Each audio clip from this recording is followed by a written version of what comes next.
Hello, welcome to knowledge hub. Knowledge hub के इस video में आपका स्वागत है। दोस्तों, हम लूसेंट वस्तुनिष्ठ सामान्य ज्ञान की पुस्तक से भारतीय इतिहास से संबंधित प्रश्नों को सॉल्व कर रहे हैं। यह प्रश्न सभी परीक्षाओं के लिए समान रूप से महत्वपूर्ण है। शुरू करते हैं आज का वीडियो। इससे पहले 4 वीडियो अपलोड किए जा चुके हैं। सबसे पहले आप उन्हें सॉल्व कर लें, उसके बाद ही इस 5वें वीडियो में आए।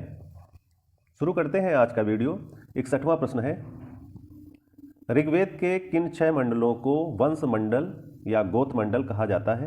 ऑप्शन ए, दूसरे मंडल से 7वें मंडल तक, बी, पहले मंडल से 6ठे मंडल तक, सी, तीसरे मंडल से 8वें मंडल तक, या फिर डी, चौथे मंडल से 9वें मंडल तक।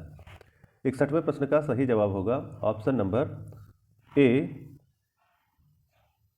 दूसरे मंडल से 7वें मंडल तक।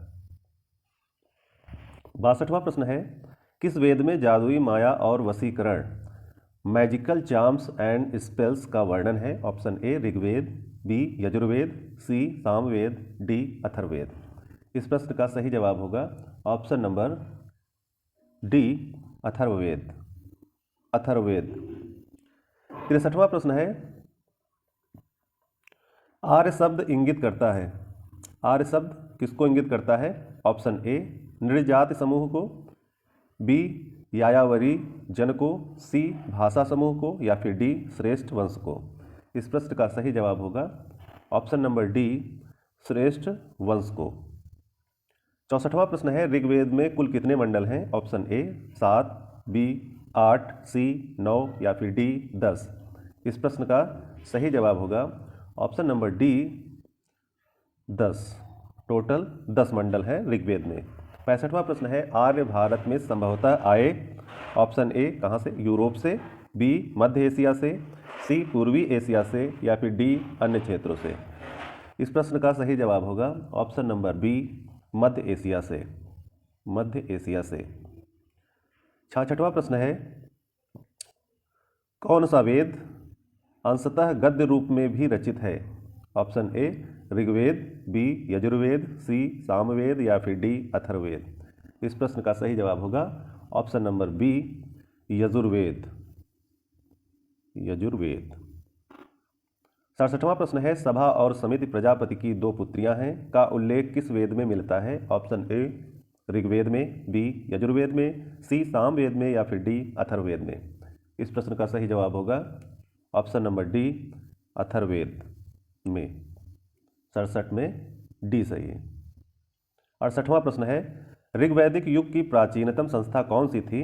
ऑप्शन ए, सभा, बी, समिति, सी, विदत, या फिर डी, परिषद। इस प्रश्न का सही जवाब होगा option number C, विदत।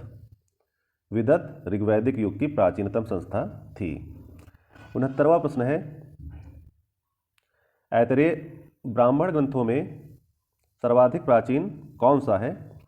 Option A, Aitareya ब्राह्मण, बी, शतपथ ब्राह्मण, सी, गोपद ब्राह्मण, या फिर डी, पंचविंश ब्राह्मण। इस प्रश्न का सही जवाब होगा option number B, Shatapatha Brahmana. Shatapatha Brahmana. 69 में बी सही। 70वां प्रश्न है, गोत्र व्यवस्था प्रचलन में कब आई? ऑप्शन ए, ऋग्वैदिक काल में, बी, उत्तर वैदिक काल में, सी, महाकाव्य काल में, या फिर डी, सूत्र काल में। इस प्रश्न का सही जवाब होगा ऑप्शन नंबर बी, उत्तर वैदिक काल में। उत्तर वैदिक काल में। 71वां प्रश्न है, अनुलोम विवाह का अर्थ है? ऑप्शन ए, उच्च वर्ण पुरुष का निम्न वर्ण नारी के साथ विवाह, बी, निम्न वर्ण पुरुष का उच्च वर्ण नारी के साथ विवाह, सी, उच्च वर्ण पुरुष का उच्च वर्ण नारी के साथ विवाह, या फिर डी, निम्न वर्ण पुरुष का निम्न वर्ण नारी के साथ विवाह। इस प्रश्न का सही जवाब होगा ऑप्शन नंबर ए, उच्च वर्ण पुरुष का निम्न वर्ण पुरुष के साथ विवाह। ऑप्शन नंबर ए। 72वां प्रश्न है, प्रतिलोम विवाह तब माना जाता है जब ऑप्शन ए, उच्च वर्ण का पुरुष निम्न वर्ण की नारी के साथ विवाह कर लेता है, बी, जब उच्च वर्ण की नारी निम्न वर्ण के पुरुष के साथ विवाह कर लेती है, सी, जब उच्च वर्ण का पुरुष उच्च वर्ण की नारी के साथ विवाह कर लेता है, या फिर डी, जब निम्न वर्ण का पुरुष निम्न वर्ण की नारी के साथ विवाह कर लेता है।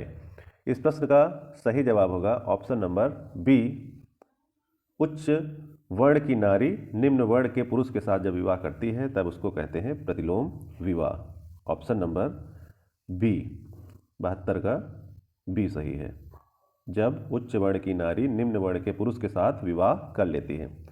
73वां प्रश्न है, वैदिक युग में यव कहा जाता था, किसको कहा जाता था? ऑप्शन ए गेहूं को, बी जौ को, सी चावल को, या फिर डी इनमें से कोई नहीं।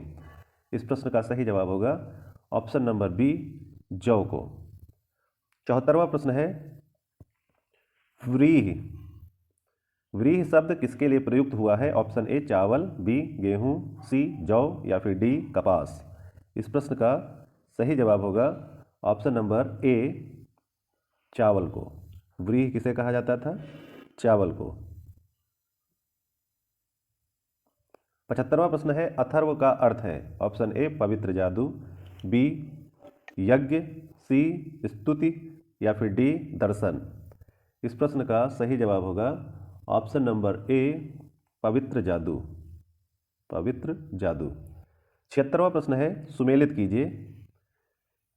ए शिक्षा ध्वनिशास्त्र, बी कल्पसूत्र कर्मकांड, सी निरुक्त शब्द व्युत्पत्ति शास्त्र भाषाशास्त्र, छंद छंदशास्त्र। इसमें किस चीज़ में किसका वर्णन है ये बताना है। तो 76 में देखते हैं, शिक्षा किससे, शिक्षा से कौन सा शास्त्र रिलेटेड है? तो इससे है ध्वनिशास्त्र। कल्पसूत्र से किसका मिलान होगा? दूसरा कर्मकांड। निरुक्त में शब्द व्युत्पत्ति शास्त्र या भाषा शास्त्र है। छंद क्या है? छंद शास्त्र। डी में चौथा। इस तरह से इस प्रश्न का सही जवाब होगा ऑप्शन नंबर ए, 1 2 3 4। 76 के बाद 77वां प्रश्न है, प्राचीनतम व्याकरण अष्टाध्यायी के रचनाकार कौन है? Option A Gautam, B Kapil, C Patanjali, या फिर डी पाणिनि। इस प्रश्न का सही जवाब होगा option number D Panini, Panini. यह प्रश्न RAS RTS 2009 और PSC एग्जाम 2010 में पूछा गया है। 78वां प्रश्न है, निम्न में से कौन सी स्मृति प्राचीनतम है? Option A Manusmriti, B Yajnavalkya Smriti, C Narada Smriti, या फिर डी पराशर स्मृति। इस प्रश्न का सही जवाब होगा ऑप्शन नंबर ए मनुस्मृति। मनुस्मृति सबसे प्राचीनतम है। 79वां प्रश्न है, आदि काव्य की संज्ञा किसे दी जाती है? Option A Ramayana, B Mahabharata, C Gita, या फिर डी भागवत पुराण। इस प्रश्न का सही जवाब होगा option number A Ramayana. Ramayana को आदि काव्य की संज्ञा दी जाती है। 80 नंबर प्रश्न है, प्राचीनतम पुराण है, यानी सबसे प्राचीनतम कौन सा पुराण है? Option A Matsya Purana, B Bhagavata Purana, C Vishnu Purana, D Vayu Purana. इस प्रश्न का सही जवाब होगा ऑप्शन नंबर ए मत्स्य पुराण। 81वां प्रश्न है, ऋग्वेद में सबसे पवित्र नदी किसे माना गया है? Option A Sindhu, B Saraswati, C Parushni, या फिर डी शतुद्री। 81वें नंबर प्रश्न का सही जवाब होगा option number B Saraswati. Saraswati नदी को सबसे पवित्र नदी माना गया है। 82वां प्रश्न है, वैदिक समाज की आधारभूत इकाई है? ऑप्शन ए कुल या कुटुंब, बी ग्राम, सी विश्व, या फिर डी जन। इस प्रश्न का सही जवाब होगा ऑप्शन नंबर ए कुल या कुटुंब। वैदिक समाज की आधारभूत इकाई है कुल या कुटुंब। 82 में ए सही है। 83वां प्रश्न है, ऋग्वैदिक काल के उस सबसे प्रधान देवता की पहचान करें जिसकी स्तुति में 250 सूक्तों की रचना की गई थी। ऑप्शन ए इंद्र, बी अग्नि, सी वरुण, डी सूर्य। इस प्रश्न का सही जवाब होगा ऑप्शन नंबर ए इंद्र। 250 सूक्तों की रचना इंद्र की स्तुति में की गई थी। 84वां प्रश्न है, किस वेद में सभा को नरिष्ठ अर्थात सामूहिक वाद विवाद या अनुल्लंघनीय कहा गया है? ऑप्शन ए ऋग्वेद में, बी यजुर्वेद में, सी सामवेद में या फिर डी अथर्ववेद में? इस प्रश्न का सही जवाब है ऑप्शन नंबर डी अथर्ववेद में। अथर्ववेद में। 85वां प्रश्न है, किस रचना में नारी को सुरा और पासा के साथ 3 प्रमुख बुराइयों में शामिल किया गया है? Option A Maitrayani Samhita, B Jabala Samhita Upanishad, C Shatapatha Brahmana या फिर डी छांदोग्य उपनिषद? इस प्रश्न का सही जवाब होगा ऑप्शन नंबर ए मैत्रायणी संहिता में। मैत्रायणी संहिता में नारी को सुरा और पासा के साथ 3 प्रमुख बुराइयों में शामिल किया गया है। 86वां प्रश्न है, उत्तर वैदिक काल में किस देवता को सर्वोच्च स्थान प्राप्त था? Option A Prajapati, B Indra, C Vishnu या फिर डी रुद्र?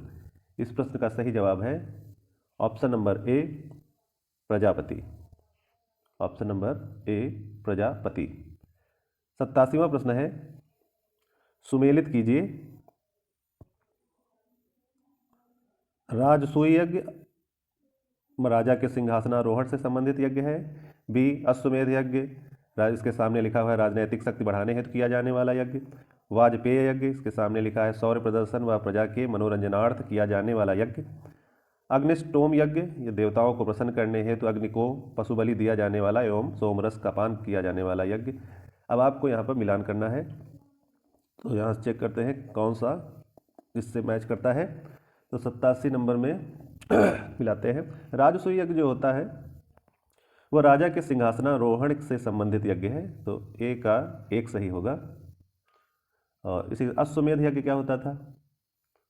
अश्वमेध यज्ञ राजनैतिक शक्ति बढ़ाने हेतु किया जाने वाला यज्ञ था। इसमें अश्व के घोड़े के गले में बांध दिया जाता था एक, जिसमें लिखा रहता था कि जो अधीनता स्वीकार कर ले वो राजा तो ठीक है, नहीं तो युद्ध करना पड़ेगा। तो बी का दूसरा ऑप्शन सही है, बी का 2 सही है। सी वाजपेय यज्ञ, वाजपेय यज्ञ में क्या था? शौर्य प्रदर्शन व प्रजा के मनोरंजनार्थ किया जाने वाला यह यज्ञ था, यह भी सही है, सी का तीसरा। और अग्निष्टोम यज्ञ में देवताओं को प्रसन्न करने हेतु अग्नि को पशु बलि दिया जाने वाला एवं सोम रस का पान किया जाने वाला यज्ञ था, डी का चौथा। इस तरह से इस प्रश्न का सही जवाब होगा ऑप्शन नंबर ए 1 2 3 4। 88वां प्रश्न है, सूची 1 को सूची 2 के साथ सुमेलित कीजिए। सूची 1 में ऋग्वेद में उल्लिखित नाम है और सूची 2 में उसका आधुनिक नाम बताना है। परश्नी, शतुद्रि, अस्किनी, विपाशा ये नदियाँ हैं और इनका आधुनिक नाम रावी, सतलज, चिनाब, ब्यास में आपको मिलान करना है। तो सबसे पहले देखते हैं परश्नी नदी को क्या कहा जाता है आज। परश्नी नदी को इस समय रावी नदी कहा जाता है, आधुनिक नाम इसका है रावी नदी। शतुद्रि को सतलज नदी कहा जाता है, अस्किनी को चिनाब नदी और विपाशा को ब्यास नदी। इस तरह से ए का पहला सही है, बी का दूसरा सही है, सी का तीसरा और डी का चौथा। इस तरह से इस प्रश्न का सही जवाब होगा ऑप्शन नंबर ए 1 2 3 4। 88 में ए सही है। 89वां प्रश्न है, संस्कारों की कुल संख्या कितनी है? ऑप्शन ए 14, बी 15, सी 16 या फिर डी 18? इस प्रश्न का सही जवाब होगा ऑप्शन नंबर सी 16। कुल 16 संस्कार होते थे। 16 संस्कार करके भी बोला जाता है, 16वां संस्कार। इस तरह से आज की वीडियो का यहीं पर अंत होता है। अगले वीडियो में जल्द ही मिलेंगे, तब तक के लिए धन्यवाद, नमस्कार।